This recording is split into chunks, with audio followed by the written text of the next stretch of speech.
Uruguay is the second smallest country in South America and famous for winning the first FIFA World Cup. From 2010 to 2015, its president was José Mujica, often referred to as the poorest president in the world.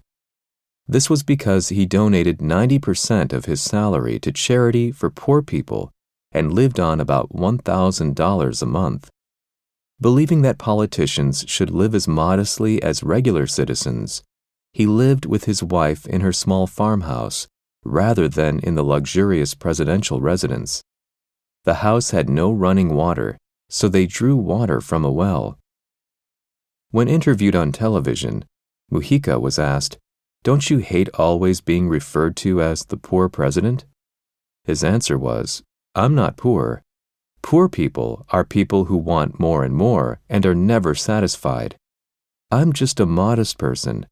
I can live comfortably with what I have." What made Mujica world famous was his speech at the UN Rio+20 conference held in Rio de Janeiro, Brazil in 2012. At the conference, world leaders gathered to discuss issues related to sustainable development. Mujica declared that the problem was not an environmental crisis, but mass consumption in our modern society. In this world, consumption is the engine which drives our society. To make this engine run faster, we consume more faster. If consumption is stopped, the economy is paralyzed, and if the economy is paralyzed, it plunges into recession. The basic issue is this social model we have implemented. It's our way of life that we need to re-examine. In his criticism of our modern lifestyle, he simply said, "It's not right that we live for possessions and money. A lot of products are manufactured cheaply and are not made to last.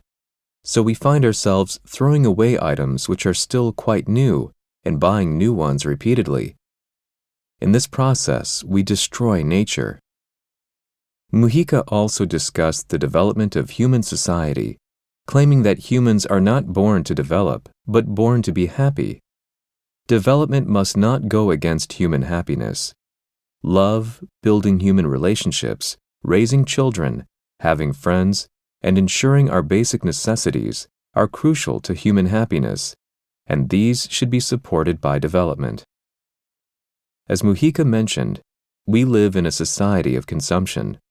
Many people believe that continuously getting what we want makes us happy, and as a result, we work long hours to earn money to buy the things we want.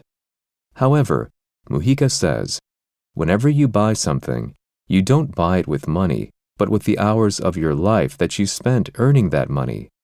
Therefore, moderation is essential, and to enjoy life, you need free time to do the things you want to do. During his first visit to Japan in 2016, Mujica was invited to speak to students at a university. "I want young people to remember that the most important thing in life is not success, but to keep going. When you fall down, get up again. If you are defeated, have the courage to start again from scratch. Losing a job is not the end of the world. If you end up in prison, you can get out. As long as you are breathing, you can continue living." Mujica knows this because he has experienced it firsthand. He was born into a poor family and was later imprisoned for 12 years for his involvement in political activities. After his release from prison, he became a member of Congress. Being elected president, he continued living a simple life while taking strong measures to combat poverty. Mujica believes that the most important things on earth are love and helping each other, and he urges young people to do this. Make friends, have a family. Families are not only people who are related by blood, but include people who share the same way of thinking. Don't walk the path of life alone. Surprisingly, his relationship with Japan began in his childhood. Many hardworking people of Japanese descent lived in his neighborhood and taught him how to grow flowers. Japan has an ancient history and culture, yet since the Meiji era, Japan has undergone rapid development, he said.